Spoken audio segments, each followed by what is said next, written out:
are a creative or entrepreneur, in the auditorium we have our corporate folks talking about how to balance the juggle. I am super excited to introduce the next three ladies. They are moguls in their own right. They are killing it in their industries. I am so proud to bring each one of them on. I'd like to welcome Robin Kinney, Megan Ward, and Christina Berlanti.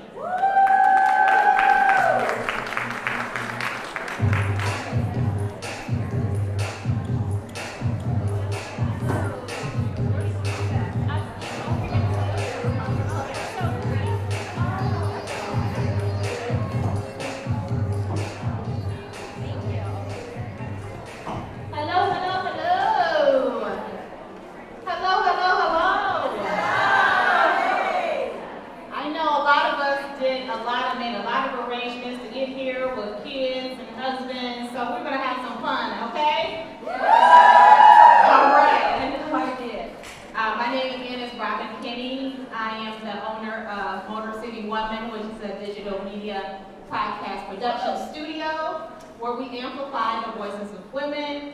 Really happy to be here and be a part of the Mother Summit. I think this is an awesome idea, and before we get started, I wanted to give another round of applause to Blessing, Nicole, and Kristen for this awesome event. And what this panel is going to talk about is how do you redefine and realign success for yourself as a creative entrepreneur. And we have two dynamic entrepreneurs here with me to talk just about that. And as you can see, I'm a really fun person, informal person, so if you have questions, you want to chime in on things, feel free to just raise your hand, and I believe they have microphones out there to make sure that you're part of the discussion because we don't want to talk at you. We want to have a conversation, okay? Woo. All right. I need you guys up here. All right?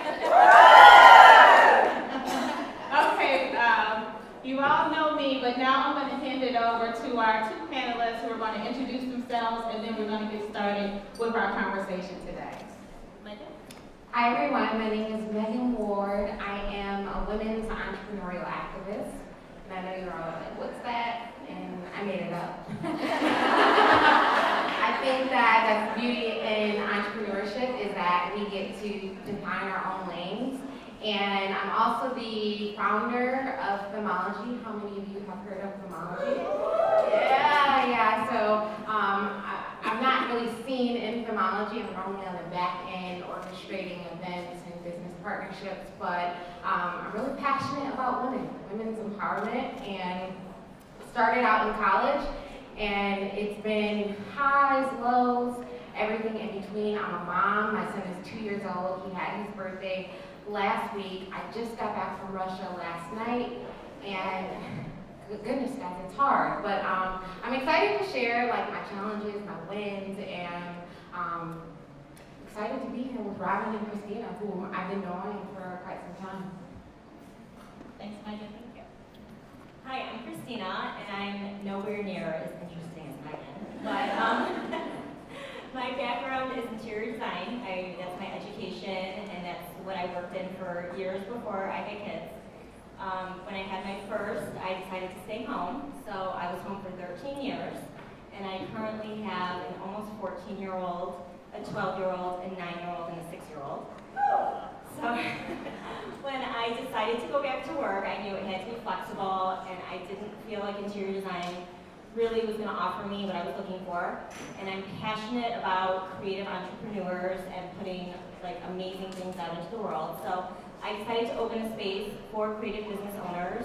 It's a studio called Tribe, and we have space for people to meet with clients, to come in and work, to photograph their product, to have networking events and small business events, and I love it, and that's what I do. Thank you, ladies. So our first question, I'm just going to dive right in. I think society has given a very rigid description of what success is. But as a creative entrepreneur, and also a creative entrepreneur with a family, you have to redefine what success is. So give us your definition for you personally and professionally of success, how you redefined it.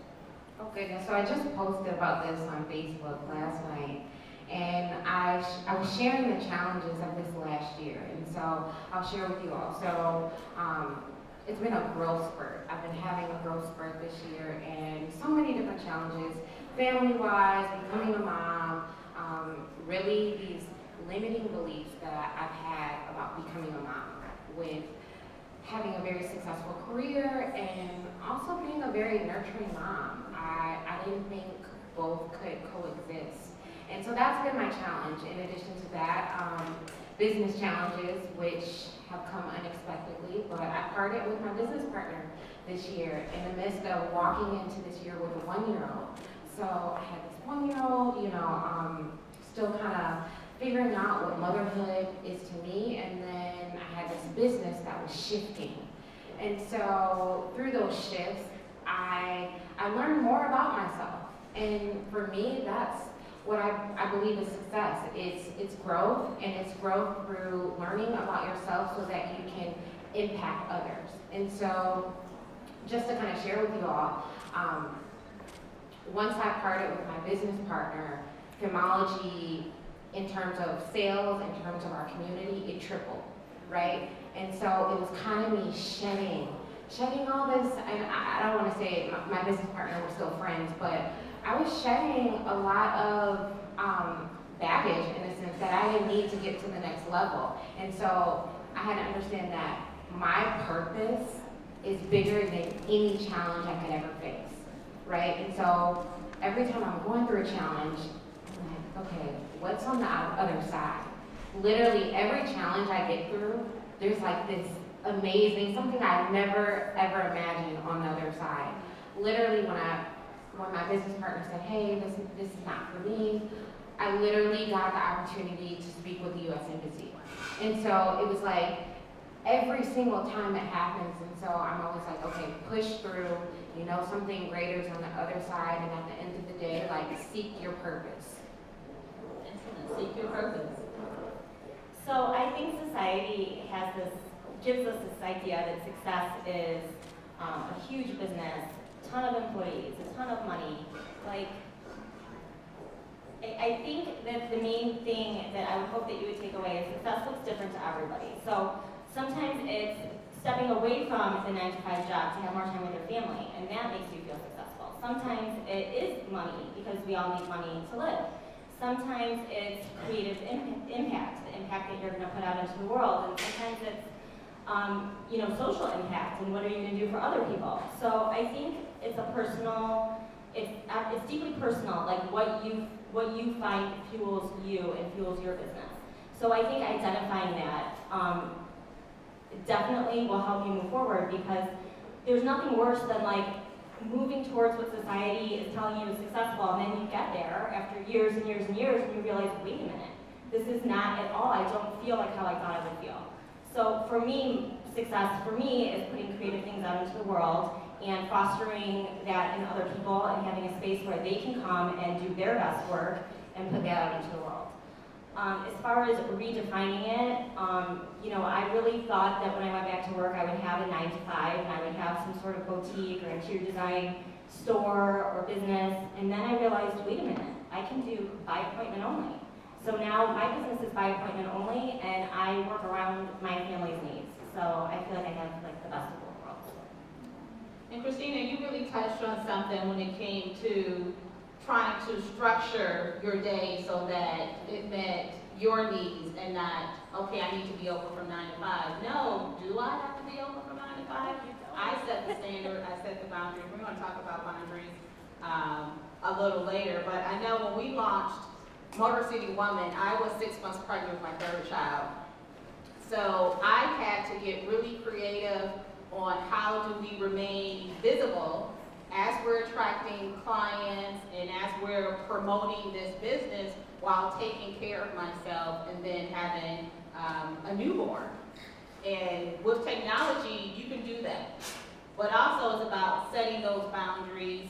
Okay, I am available between this time and this time. This is what I can do. This is what I can do right now. And this is what I'm not able to do right now. And we're going to talk about more of the boundaries and how to structure all those things a little later. But with all of us having all these various timelines, deadlines, employees, working with contractors, sometimes you can get a little lost in making sure that you're still inspired. So how do both of you find time to make sure you're inspiring yourself and taking care of yourself amidst all of this as a creative entrepreneur?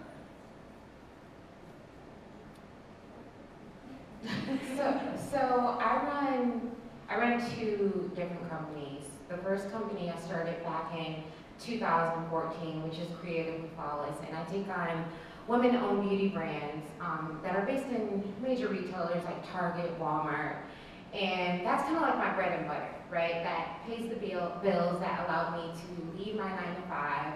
And so initially starting it out, it was great. Like I was able to take on clients that here and there, like there was no set. But once I left my job, it was like, okay, I need to hit this quota. So it got more serious. Once I started hitting goals, then it was like, okay, let's redefine the type of client that I want. And then I said, okay, I want clients who are making a little bit more money, so I can start making more money because I'm a little bit better at what I do. So ended up taking a multi-million-dollar brand. We went from, I was actually just telling Yolanda from creating this, that we went from grossing $3 million a year, and now we're grossing $50 million a year. So it's stressful, right? It's extremely stressful. I used Creatively Flawless to found Femology. So the funds that I was making from my branding agency, I really used to, to turn this co-working space into this community for Femology.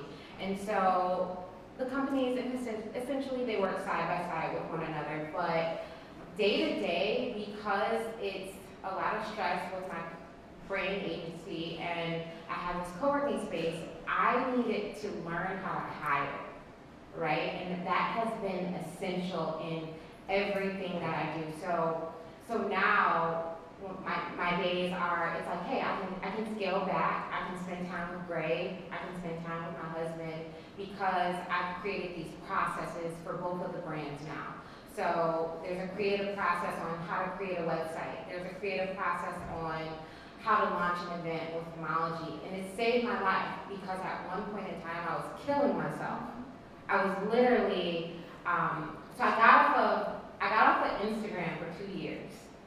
2 years. I would post maybe once a month, once every 2 months, but I got off of Instagram because I didn't want to be visible to people. I didn't want to show people that, hey, like this is what I'm actually going through, and I really needed to get through life at that point in time. I just had my son, I was running these two companies, and so took a break, and now I'm just, honestly today, like I feel good today, I feel good about where I'm at as a mom, as a businesswoman, but the days, they're different, honestly. I've been away for the last 7 days in Russia, and I cried while I was there, like I missed my son, but I believe that when you're scaling, in which women-owned businesses, it's tough. Like we have the toughest. I read a statistic for us to reach, I think it was around 200,000 to scale to 1 million. That's the biggest jump. It's the biggest leap, and it's the hardest for women-owned businesses to do. And I'm in that right now. It's like, okay, I'm scaling, but how do I do this without losing myself, without losing my family in a sense? And I'm still learning at that, but we travel a lot, we get away, we unplug, we turn off our phones. Like, my close friends know, like, if I'm on vacation, like, don't text me. Like, but yeah, I believe that unplugging, it really, really helps. And I do that at least once a month. Like, because it's like so high energy, and every day is like, okay, let's connect with these women, let's do these events, let's do this, let's create these websites. So when I shut off, yeah, it's exhausting. So when I shut off, it's like, I need this time. I also do not use social media for any type of inspiration. I use social media to keep up with like what my clients are doing, so I can have like educated discussions with them on their brands. And and I use it to connect with people, but I do not look for my inspiration at all on social media. I enjoy traveling, and it doesn't have to be like any exotic place. It could be up north, it could be Traverse City, it could be Chicago, anywhere. It could be coming to Detroit for the day. It can be new restaurants, and also reading. Unfortunately, I love to read, but I don't have time to read fiction anymore. But I read books, like I read so many books, and I always walk away with great ideas. And also talking to other creatives. I just connected with one today, Andrea, how are you? But we had a great conversation before, and I have a million ideas running through my head on, things that we're going to do together. So I think just having conversations and really connecting with people, and I had an event the other night that I was kind of dreading. I was excited about the event, but I was not prepared, and I was like hitting my stomach, like, oh, I gotta get through tonight. And I went and I connected with so many people on like clients that I've had for almost, 8 months now, that I've seen half a dozen times, but we had time to connect on another level, and I walked away feeling so energized, refreshed, and ready to go like the next day. So I think that, we hide behind our phones and our Instagrams and all of that, and we're really missing out on that like human connection and getting inspired by others that way. Christina, you made a great point. I was kind of late to the social media game. However, one thing that I noticed is that you have social media for those connections, but it does not replace events and going out and meeting people and looking people in the eye, because it's that connection that really will lay the framework and the groundwork for like relationships. So, or for example, Megan and I had never talked in person, but we've been Facebook friends for how many years now? Since I joined Facebook. Since I joined Facebook. But we're just rooting each other on, and then when I saw the schedule, I said, I get to meet Megan in person for the first time in years, and I'm just so excited about it. So again, I'm so happy about this summit because it gives us an opportunity and a space to connect, and not relying solely on social media for that connection. So I think we've talked about, just in the grand scheme of things, about redefine and realigning and making those, creating those boundaries. But now I want to get specific. What specific tools and resources do you use on a day-to-day process to manage your time, to manage your team? Like, we want specific apps, sites, local resources, organizations that you tapped into to help you in growing your business. All of that. I still use a yellow highlighter and like a handwritten planner. But so this changed for me because when I started my business, I thought it was all going to be handled a certain way through my website.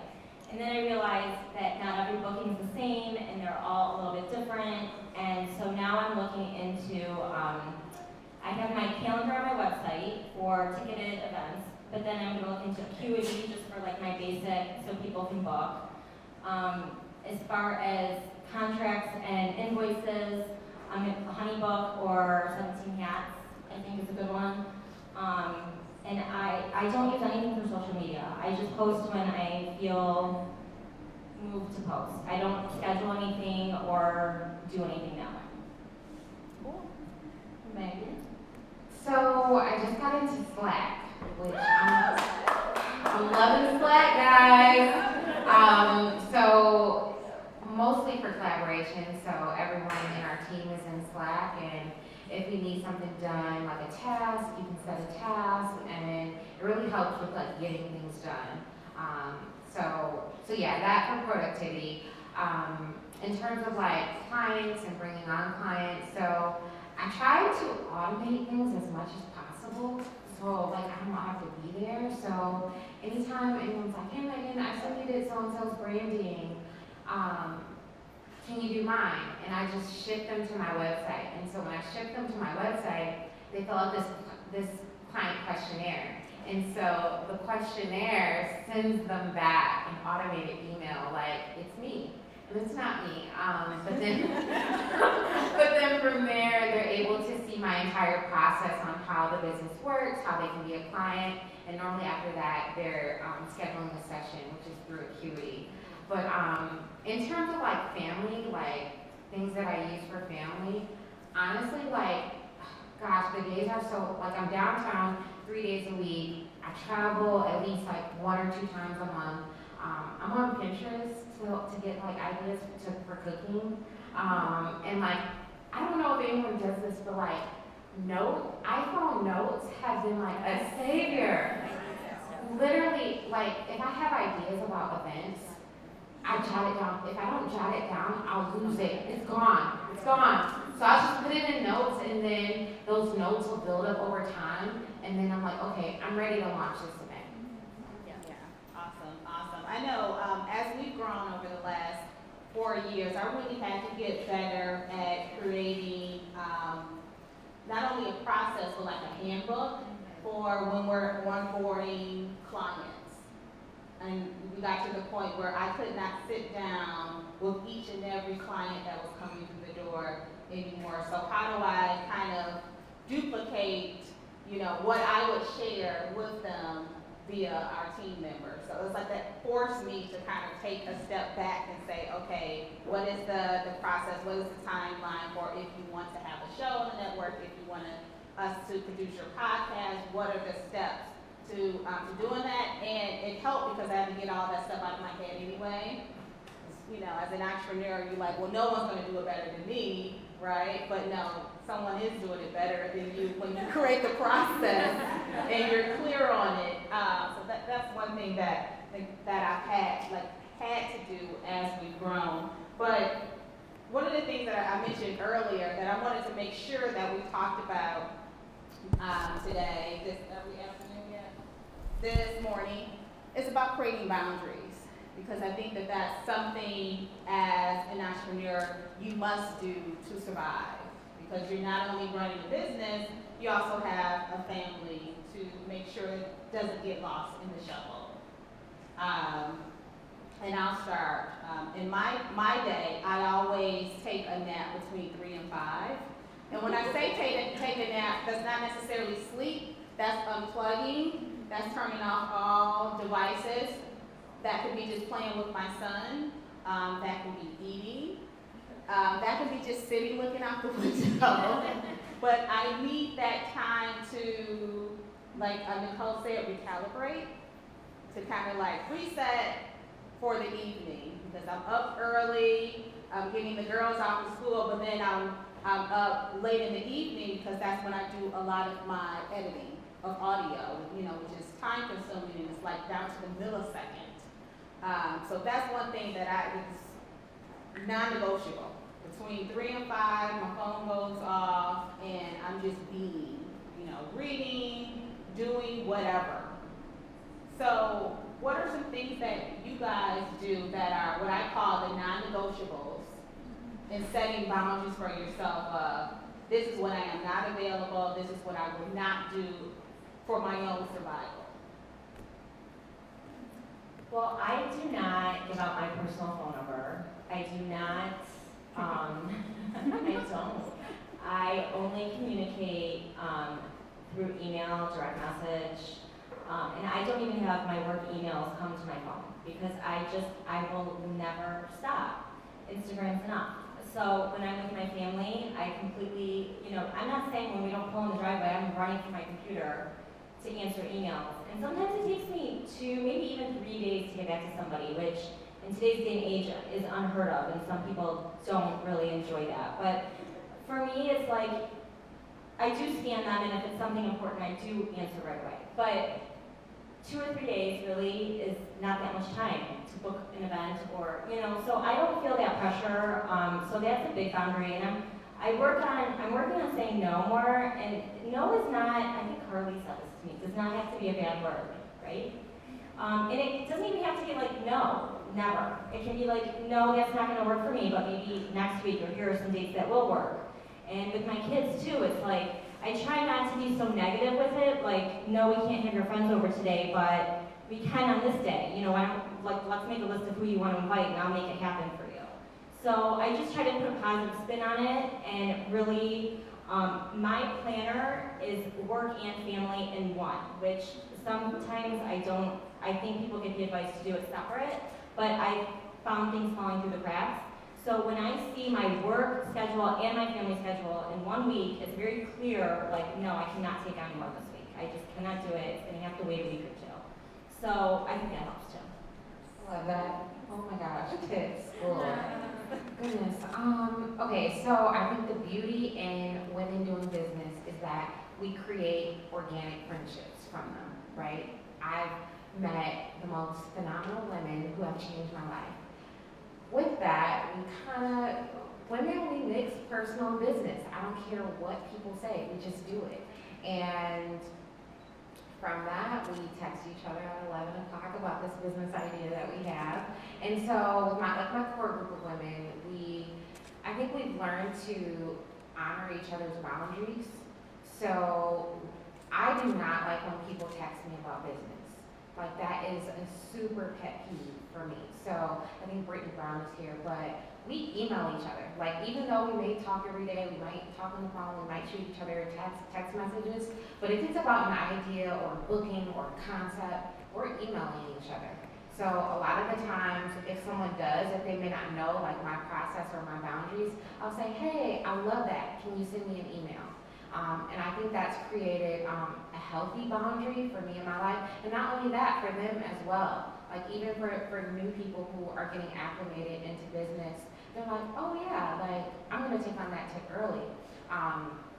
So yeah, that's been great. But in addition to other boundaries with my team, so like entrepreneurship, we have no hours, at least I don't have hours. I'm actually most creative starting at 9 p.m., which is insane, and I've had to honor that. I'm not creative at 9 a.m. It just doesn't flow, and so I work, to be quite honest, I work from 9 p.m., I'm designing, so like on the computer, from 9 p.m. to about midnight, right? And so then I'm getting my 8 hours to about midnight to 8 a.m., right? And I'm like, I'm an entrepreneur, and I felt terrible about having that schedule when I initially started out like full-time entrepreneurship, but I had to honor that, like, hey, I'm not normal, and you know, society has created this blueprint on how we should live our lives, and I think it's great when we can decide, hey, this is how I want to live my life, or this honor, yeah, like this defines my life, and this is how I want it to run. And so, yeah, you won't see me scheduling a meeting at 8 a.m. Like, you just won't. So all of my meetings start after 10 a.m. That's awesome. So you have to put those safeguards in there so that you can function at your highest level. Makes perfect sense. We have about 5 more minutes. I wanted to make sure we were able to get any questions, or you guys want to chime in on something that you heard. Go ahead, right there. Okay, I can just ask. Okay. So have you ever been on a journey or down a path where you felt like it was a good idea, and then how did you kind of recognize or typically you've done to kind of redirect or kind of change the direction you were going in when you felt like you thought it was good and then kind of went the wrong way? Okay, so redirection. You thought you were going on the right path or a business idea or something changed about it, and you had to, what I call, pivot. So in the 13 years that I stayed home, I probably had 7 different business ideas in my head. And every time I would like sit, I was convinced in the beginning it was a phenomenal idea, it was gonna be a major success. And then I would just really sit on it and like try to see like on a daily basis, how is this gonna fit into my life? What if I had to work this day? How would I balance this out? And then obviously, how many did I say? 7? 6 of them did not work out in my life. And it was like a mourning process because I, in my head, had built a business in my head, and then I had to completely like redirect and pivot. And I think that, you know, you shouldn't jump into anything. I take notes on all of my ideas, and then I try to connect the dots and see like what type of business umbrella can I see these things come to fruition. So that's a big thing for me. And also finding a need for something, you have to find a need. You have to be useful to your client.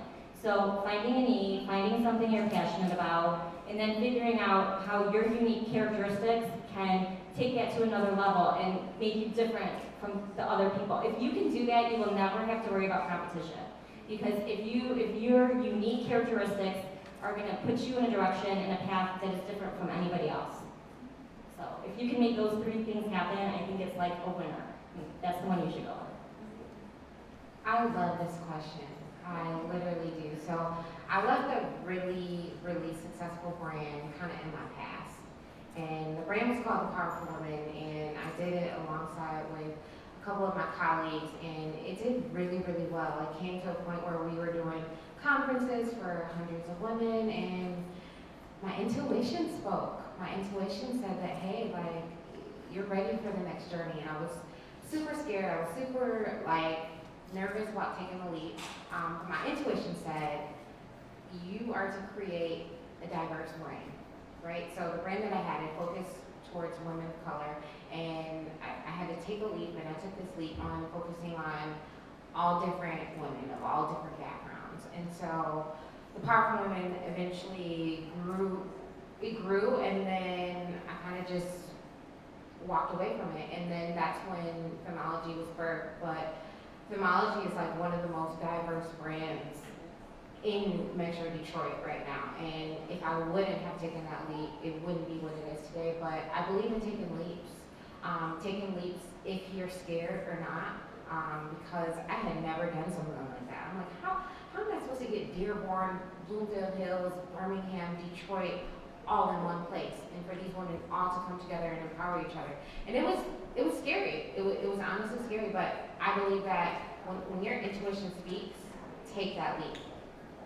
Awesome. Hopefully both Megan and Christina are available a couple minutes afterwards, because I see we have a few extra questions, but we're giving the wrap-up signal, so please join me in thanking them for coming out this morning, spending this time and treasure with us. Enjoy the rest of your day. It's been my pleasure to moderate this panel, and go Mamas.